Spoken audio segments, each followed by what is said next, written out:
നമസ്കാരം. Evening business ന്യൂസിലേക്ക് സ്വാഗതം. ആദ്യം പ്രധാന വാർത്തകൾ.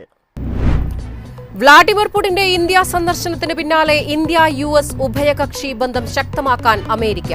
ഈ ആഴ്ച ഇന്ത്യയിലെത്തുന്നത് അമേരിക്കയുടെ 2 സംഘങ്ങൾ.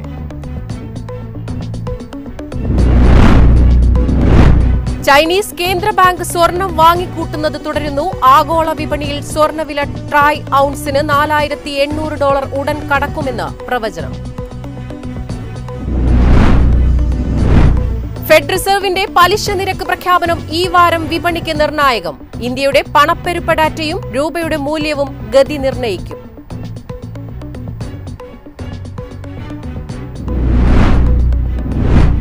ICICI പ്രൊഡൻഷ്യൽ അസറ്റ് മാനേജ്മെന്റ് IPOയ്ക്ക് നിക്ഷേപക റഡാറിലേക്ക് കമ്പനിയുടെ പ്രാഥമിക ഓഹരി വിൽപ്പന.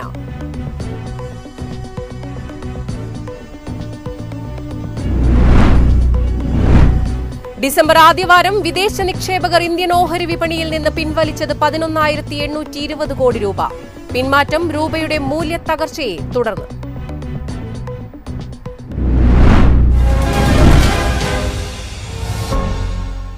വിശദമായ വാർത്തകൾ നോക്കാം.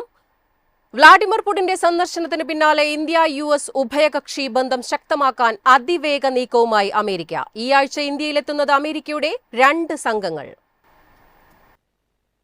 ഇന്ത്യ-US ഉഭയകക്ഷി ബന്ധത്തിൽ നിർണായകമായ നീക്കമാണ് അമേരിക്കയുടെ ഭാഗത്തു നിന്ന് വരുന്നത്. US under secretary Alison Hooker ഇതിനകം ഇന്ത്യയിലെത്തി. അവരുടെ ഈ മിന്നൽ സന്ദർശനം വ്യാഴാഴ്ച വരെ ന്യൂഡൽഹിയിലും ബംഗളൂരുവിലുമായി തുടരും. വിദേശകാര്യ സെക്രട്ടറി വിക്രം മിശ്രയുമായി അവർ കൂടിക്കാഴ്ച നടത്തും. സാമ്പത്തിക വാണിജ്യ ബന്ധങ്ങൾ ആഴത്തിലാക്കുക, US കയറ്റുമതി വർദ്ധിപ്പിക്കുക, കൂടാതെ ആർട്ടിഫിഷ്യൽ ഇന്റലിജൻസ്, ബഹിരാകാശ ഗവേഷണം തുടങ്ങിയ പുതിയ മേഖലകളിൽ സഹകരണം ഉറപ്പാക്കുക എന്നിവയാണ് സന്ദർശന അജണ്ട. അമേരിക്ക എത്രത്തോളം ഇന്ത്യയുമായുള്ള ബന്ധത്തിന് പ്രാധാന്യം നൽകുന്നു എന്നത് ഇത് വ്യക്തമാക്കുന്നു. ഇതിനൊപ്പമാണ് ഇതേ ആഴ്ചയിൽ തന്നെ ഡെപ്യൂട്ടി US ട്രേഡ് റെപ്രസെന്റേറ്റീവായ റിക് സിറ്റ്സറും സംഘവും വ്യാപാര കരാർ സംബന്ധിച്ച ചർച്ചകൾ തുടരാൻ ഇന്ത്യയിലെത്തുന്നത്. ഇവയെല്ലാം പുടിന്റെ ഇന്ത്യ സന്ദർശനത്തിന് പിന്നാലെയാണെന്നതാണ് ശ്രദ്ധേയം. ഇന്ത്യ-റഷ്യ ആണവോർജ ബന്ധം ശക്തമാവുന്നതും വ്യാപാര സഖ്യവും US-നെ അസ്വസ്ഥരാക്കുന്നുണ്ട്. ഇന്ത്യ-റഷ്യ-ചൈന സഖ്യമുണ്ടായാൽ അത് വലിയ തിരിച്ചടിയാവുമെന്ന വിലയിരുത്തലാണ് ഇതിന് പിന്നിൽ. ഒപ്പം താരിഫ് ഭീഷണി നിലനിന്നിട്ടും പുടിനുമായി ഇന്ത്യ കൈകോർത്താൽ അത് ഇന്തോ പസഫിക് മേഖലയിലെ അമേരിക്കയുടെ ഇടപെടലിന് തിരിച്ചടിയാവും. ചൈനയ്ക്കെതിരെ ഒരുമിക്കാനുള്ള തന്ത്രവും നടപ്പാക്കാൻ സാധിക്കില്ല. ഇതോടെയാണ് നേരത്തെ പാകിസ്ഥാനൊപ്പം നിന്ന് ഇന്ത്യയെ വിമർശിച്ചിരുന്ന ട്രംപ് കഴിഞ്ഞ ദിവസം നിലപാട് മാറ്റി ഇന്ത്യക്കൊപ്പം നിലകൊണ്ടത്. ഏതായാലും അമേരിക്കയുടെ 2 ടീമുകളും ഈ ആഴ്ച ഇന്ത്യയിലെത്തുന്നത് അമ്പരപ്പിക്കുന്ന നീക്കമായാണ് സാമ്പത്തിക വിദഗ്ധരും വിലയിരുത്തുന്നത്. News desk MyFin TV. Chinese കേന്ദ്ര ബാങ്ക് സ്വർണം വാങ്ങിക്കൂട്ടുന്നത് തുടരുകയാണെന്ന് റിപ്പോർട്ട്. സ്വർണം ആഗോള വിപണിയിൽ ട്രായ് ഔൺസിന് $4,800 ഉടൻ കടക്കുമെന്ന് പ്രവചനം. ലോകത്തിലെ ഏറ്റവും വലിയ സാമ്പത്തിക ശക്തികളിൽ ഒന്നായ ചൈന വീണ്ടും സ്വർണ്ണ വിപണിയിൽ ശക്തി തെളിയിക്കുകയാണെന്നാണ് പുതിയ വാർത്ത. തുടർച്ചയായ 13ാം മാസവും രാജ്യത്തെ സ്വർണ്ണ ശേഖരം ഉയർന്നു. കഴിഞ്ഞ മാസം മാത്രം 30,000 ട്രായ് ഔൺസ് സ്വർണമാണ് അവർ വാങ്ങിയത്. ഇതോടെ ചൈനയുടെ മൊത്തം സ്വർണ്ണ ശേഖരം 7.412 കോടി ട്രായ് ഔൺസ് ആയി. ഈ തുടർച്ചയായ വാങ്ങൽ സൈക്കിൾ ആരംഭിച്ചത് 2024 നവംബറിലാണ്. ഡോളറിനെ ആശ്രയിക്കുന്നത് കുറയ്ക്കുന്നതിനും ആഗോളതലത്തിൽ തങ്ങളുടെ സാമ്പത്തിക സ്വാധീനം വർദ്ധിപ്പിക്കുന്നതിനുമുള്ള ചൈനയുടെ ദീർഘകാല തന്ത്രത്തിന്റെ ഭാഗമാണ് ഈ നീക്കമെന്നാണ് വിലയിരുത്തൽ. അതേസമയം സ്വർണ്ണവില 4,600 മുതൽ 4,800 വരെ എത്താൻ സാധ്യതയുണ്ടെന്ന് വെഞ്ചുറ ബ്രോക്കറേജ് വ്യക്തമാക്കി. 2026-ൽ US ഫെഡ് 75 ബേസിസ് പോയിന്റ് വരെ പലിശ നിരക്ക് കുറയ്ക്കുമെന്ന് പ്രതീക്ഷ ചൂണ്ടിക്കാട്ടിയാണ് ഈ പ്രവചനം. ഒപ്പം ചൈന അടക്കമുള്ള കേന്ദ്ര ബാങ്കുകളുടെ സ്വർണ്ണശേഖരം ഉയർത്തുന്ന നീക്കവും റിപ്പോർട്ട് ചൂണ്ടിക്കാട്ടി. 2026 പകുതിയോടെ വില $4,500 എത്താമെന്നാണ് മോർഗൻ സ്റ്റാൻലിയുടെ പ്രവചനം. പലിശ നിരക്കുകൾ കുറയുമ്പോൾ ETF നിക്ഷേപം കൂടുന്നതും കേന്ദ്ര ബാങ്കുകളുടെ വാങ്ങലും ഇതിന് കരുത്താകുമെന്നും പറയുന്നു. News desk MyFin TV. ഈ വാരം വിപണിക്ക് നിർണായകമാവുക ഫെഡ് റിസർവിന്റെ പലിശ നിരക്ക് പ്രഖ്യാപനം. ഇന്ത്യയുടെ പണപ്പെരുപ്പ ഡാറ്റയും രൂപയുടെ മൂല്യവും ഗതി നിർണയിക്കും. ആഗോള വിപണിയുടെ മുന്നോട്ടു പോക്കിന് ഈ വാരം നിർണായകമാവുക അമേരിക്കൻ ഫെഡ് റിസർവിന്റെ പലിശ നിരക്ക് തീരുമാനമായിരിക്കും. രൂപയുടെ മൂല്യത്തകർച്ച നേരിടുന്ന എമർജിംഗ് വിപണികളിലെ നിക്ഷേപക വികാരത്തെ ഇത് ശക്തമായി സ്വാധീനിച്ചേക്കാം. കഴിഞ്ഞ ആഴ്ച ഡോളറിനെതിരെ രൂപയുടെ മൂല്യം 90 കടന്നത് നിക്ഷേപകർ അതീവ ശ്രദ്ധയോടെയാണ് നിരീക്ഷിക്കുന്നത്. വിദേശ നിക്ഷേപകരുടെ നീക്കങ്ങളും വിപണിയുടെ ഗതിയെ നയിക്കും. ഡിസംബർ 4 വരെ ഏകദേശം 13,000 കോടി രൂപയുടെ ഓഹരികൾ വിറ്റൊഴിഞ്ഞ വിദേശ പോർട്ട്ഫോളിയോ നിക്ഷേപകർ ഡിസംബർ 5-ന് RBI റിപ്പോ നിരക്ക് കുറച്ചതിന് പിന്നാലെ മനംമാറ്റത്തിന്റെ സൂചനകൾ നൽകി. ഒറ്റ ദിവസം കൊണ്ട് അവർ 642 കോടി രൂപ നിക്ഷേപിച്ച് വാങ്ങലുകാരായി മാറി. ഈ പ്രവണത തുടരുമോ എന്നതും വിപണി നിരീക്ഷിക്കും. ചൊവ്വാഴ്ചയും ബുധനാഴ്ചയുമാണ് ഫെഡ് നിരക്ക് തീരുമാനങ്ങൾ വരിക. യുഎസിലെ ജോബ്സ് ഓപ്പണിംഗ്സ് ഡേറ്റ ഡിസംബർ 9-നും എംപ്ലോയ്മെന്റ് കോസ്റ്റ് ഇൻഡെക്സ് ഡിസംബർ 10-നും പുറത്തുവരും. ഇവയും US സാമ്പത്തിക ഡേറ്റകളും നിക്ഷേപകരുടെ റഡാറിലുണ്ടാകും. അതുപോലെ ഡോളർ ഇൻഡെക്സിലെയും ട്രഷറി ബോണ്ട് യീൽഡിലെയും മാറ്റങ്ങളും നിർണായകമാണ്. ഈ സൂചകങ്ങളിലെ ഏത് വലിയ മാറ്റവും ആഗോള ഇക്വിറ്റി കടപ്പത്ര വിപണികളിലെ നിക്ഷേപ താൽപര്യത്തെ ബാധിക്കും. ഫെഡറൽ റിസർവ് എടുക്കുന്ന നിരക്ക് നടപടിയേക്കാൾ പ്രധാനം ഭാവിയിലെ പലിശ നിരക്കുകളെക്കുറിച്ചുള്ള അവരുടെ കമന്ററിയും മാർഗനിർദ്ദേശവുമാണ്. ആഗോള വെല്ലുവിളികൾക്കിടയിൽ ഇന്ത്യയുടെ സാമ്പത്തിക വളർച്ച ശക്തമായി തുടരുന്നതിനാൽ ആഗോള ഫണ്ടുകൾ വളർന്നുവരുന്ന വിപണികളിലേക്ക് തിരികെ വരികയാണെങ്കിൽ ഇന്ത്യൻ ഓഹരി വിപണിക്ക് അതിന്റെ നേട്ടം കൊയ്യാനാകും. അതുകൊണ്ട് തന്നെ ഫെഡിന്റെ സന്ദേശം സമീപഭാവിയിലെ ഇന്ത്യൻ വിപണിയുടെ വികാരങ്ങൾ രൂപപ്പെടുത്തുന്നതിൽ നിർണായകമാണ്. News desk MyFin TV. Share holder കോട്ട വഴി നിക്ഷേപകർക്ക് സുവർണാവസരവുമായി ICICI പ്രുഡൻഷ്യൽ അസറ്റ് മാനേജ്മെന്റിന്റെ IPO. നിക്ഷേപക റഡാറിലേക്ക് കമ്പനിയുടെ പ്രാഥമിക ഓഹരി വിൽപ്പന. മെയിൻ ബോർഡിലും SME വിഭാഗത്തിലുമാണ് 13 പുതിയ IPOകൾ പുതിയ വാരം വിപണിയിലെത്തുന്നത്. ICICIക്ക് പുറമെ വെയ്റ്റ്ഫിറ്റ് ഇന്നൊവേഷൻ, കൊറോണ റെമഡീസ് എന്നിവയാണ് മെയിൻ ബോർഡ് IPOകളിലെ ശ്രദ്ധാകേന്ദ്രങ്ങൾ. ഏറ്റവും ആകാംക്ഷയോടെ കാത്തിരിക്കുന്നത് ICICI പ്രുഡൻഷ്യൽ അസറ്റ് മാനേജ്മെന്റ് IPOയാണ്.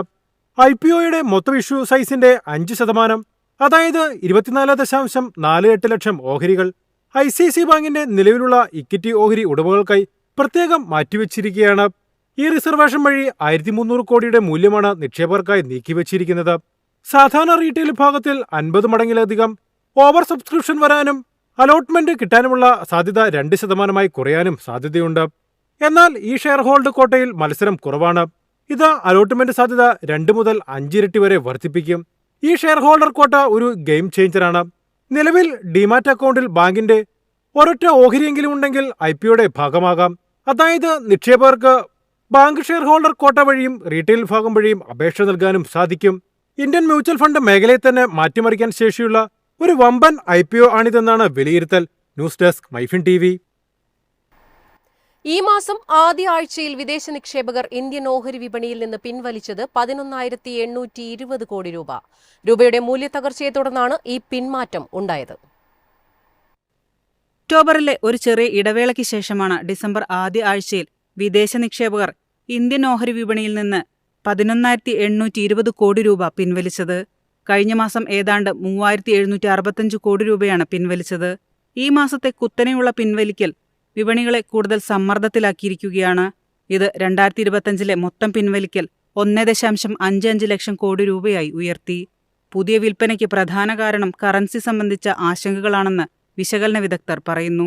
ഈ വർഷം രൂപയുടെ മൂല്യം ഏകദേശം 5% ഇടിഞ്ഞതിനാൽ അത്തരം കാലഘട്ടങ്ങളിൽ FPIകൾ ഓഹരികൾ പിൻവലിക്കാൻ തുടങ്ങിയെന്ന് ജിയോജിത്ത് ഇൻവെസ്റ്റ്മെന്റിലെ മുഖ്യ നിക്ഷേപ തന്ത്രജ്ഞൻ VK വിജയകുമാർ പറഞ്ഞു. FPIകളുടെ പിൻവാങ്ങലുണ്ടായിരുന്നിട്ടും ശക്തമായ ആഭ്യന്തര പങ്കാളിത്തം വിപണിയിലെ ആഘാതം കുറച്ചു. ഇതേ കാലയളവിൽ ആഭ്യന്തര സ്ഥാപന നിക്ഷേപകർ 19,783 കോടി രൂപയുടെ ഓഹരികൾ വാങ്ങി. ഇത് വിദേശ നിക്ഷേപകരുടെ വിറ്റഴിക്കലിനെ പൂർണ്ണമായും നികത്തിയതായി വിജയകുമാർ പറഞ്ഞു. News desk MyFin TV. ഇനി കേരള വാർത്തകൾ നോക്കാം. ഹൃദ്രോഗ ചികിത്സാ രംഗത്ത് ചരിത്രപരമായ മുന്നേറ്റം നടത്തി എറണാകുളം മെഡിക്കൽ ട്രസ്റ്റ് ആശുപത്രി. 83 വയസ്സുകാരന്റെ ഹൃദയത്തിലെ ബ്ലോക്കുകൾ ആധുനിക ഉപകരണമായ ഇംപെല CP സ്മാർട്ട് അസിസ്റ്റന്റ് സംവിധാനത്തിന്റെ സഹായത്തോടെ നീക്കം ചെയ്തു. കേരളത്തിലെ മൂന്നാമത്തെയും മധ്യ കേരളത്തിലെ ആദ്യത്തേതുമാണ് മെഡിക്കൽ ട്രസ്റ്റിൽ നടത്തിയ ഈ ആധുനിക ചികിത്സ. 1989-ൽ ബൈപ്പാസ് ശസ്ത്രക്രിയയ്ക്ക് വിധേയനായ പാലക്കാട് സ്വദേശി ജനാർദ്ദനിലാണ് ശസ്ത്രക്രിയ നടത്തിയത്. നിരന്തരമായ നെഞ്ചുവേദന, ശാരീരിക പ്രശ്നങ്ങൾ, ഗുരുതരമായ ഒന്നിലധികം ബ്ലോക്കുകൾ, ദുർബലമായ പമ്പിംഗ്, കിഡ്നി തകരാർ, കരൾ പ്രശ്നങ്ങൾ ഉൾപ്പെടെ ബുദ്ധിമുട്ടുകൾ നേരിട്ട രോഗിയിൽ വീണ്ടും ശസ്ത്രക്രിയ വെല്ലുവിളിയായപ്പോഴാണ് ഇംബെല്ല സാങ്കേതികവിദ്യ പ്രയോഗിക്കാൻ തീരുമാനിച്ചത്. Senior interventional cardiologist doctor Rajasekhar വർമ്മയുടെ നേതൃത്വത്തിലാണ് ശസ്ത്രക്രിയ നടത്തിയത്. ഇത് ഈ ഇംപെല്ലയുടെ ഈ ഉപയോഗം കൊച്ചിയിൽ ആദ്യമായിട്ടാണ്, സെൻട്രൽ കേരളയിൽ ആദ്യമായിട്ടാണ്, ഈ കേരള സ്റ്റേറ്റിൽ തന്നെ ആകെ എനിക്ക് തോന്നുന്നത് മൂന്നാമത്തെ ഉപയോഗമാണ് ഈ ഇംപെല്ല CP അസിസ്റ്റിൻ്റെ ഉപയോഗം. അപ്പോൾ ഈ വിജയകരമായ ഈ പ്രൊസീജിയർ ചെയ്തതോടുകൂടി പേഷ്യൻറ്റിന് ഇമ്പ്രൂവ്മെൻറ്റ് വന്നുകൊണ്ടേയിരിക്കുന്നുണ്ട്. ഇപ്പോഴും ICU തന്നെയാണ്, പക്ഷേ gradually step by step improvement വന്നുകൊണ്ടിരിപ്പം നടക്കാൻ സാധിക്കുന്നുണ്ട്. യൂറിൻ വരുന്നുണ്ട്, ക്രിയാറ്റിൻ്റെ ചെറിയൊരു ഇമ്പ്രൂവ്മെൻറ്റ് വരാനുണ്ട്. അധികം താമസിയാതെ തന്നെ റൂമിലേക്ക് ഷിഫ്റ്റ് ചെയ്യാൻ സാധിക്കുമെന്നാണ് വിചാരിക്കുന്നത്. ശസ്ത്രക്രിയാ സമയത്ത് ഹൃദയത്തിലെ രക്തം പമ്പിംഗ് നടത്തുകയും നിയന്ത്രിക്കുകയും വിലയിരുത്തുകയും രക്തസമ്മർദ്ദം സാധാരണ നിലയിലാക്കുകയും ചെയ്യുന്ന ഉപകരണമാണ് ഇംബെല്ല. ഒരു തവണ മാത്രം ഉപയോഗിക്കാവുന്ന അമേരിക്കൻ ഉപകരണത്തിന് 22 ലക്ഷം രൂപയാണ് വില. വിജയകരമായ ശസ്ത്രക്രിയയെക്കുറിച്ച് വിശദീകരിക്കാൻ നടത്തിയ വാർത്താ സമ്മേളനത്തിൽ മെഡിക്കൽ ട്രസ്റ്റ് ആശുപത്രി managing director doctor PV Louis, doctor Arun Gopalakrishnapillai എന്നിവർ പങ്കെടുത്തു. News bureau, Kochi.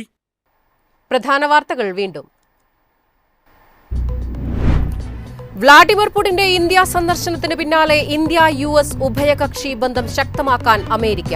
ഈ ആഴ്ച ഇന്ത്യയിലെത്തുന്നത് അമേരിക്കയുടെ 2 സംഘങ്ങൾ.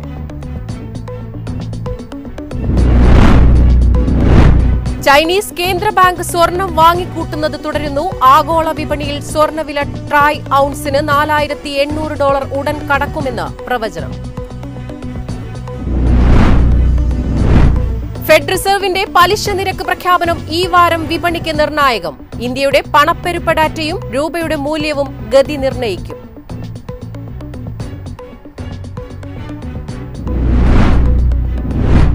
ICICI പ്രൊഡൻഷ്യൽ അസറ്റ് മാനേജ്മെന്റ് IPOയ്ക്ക് നിക്ഷേപക റഡാറിലേക്ക് കമ്പനിയുടെ പ്രാഥമിക ഓഹരി വിൽപ്പന.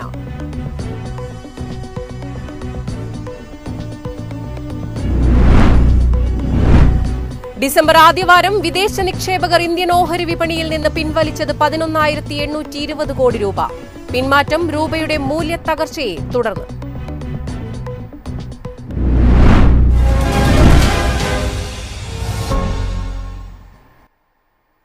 ഇതോടെ ഈവനിംഗ് ബിസിനസ് ന്യൂസ് സമാപിക്കുന്നു. നമസ്കാരം.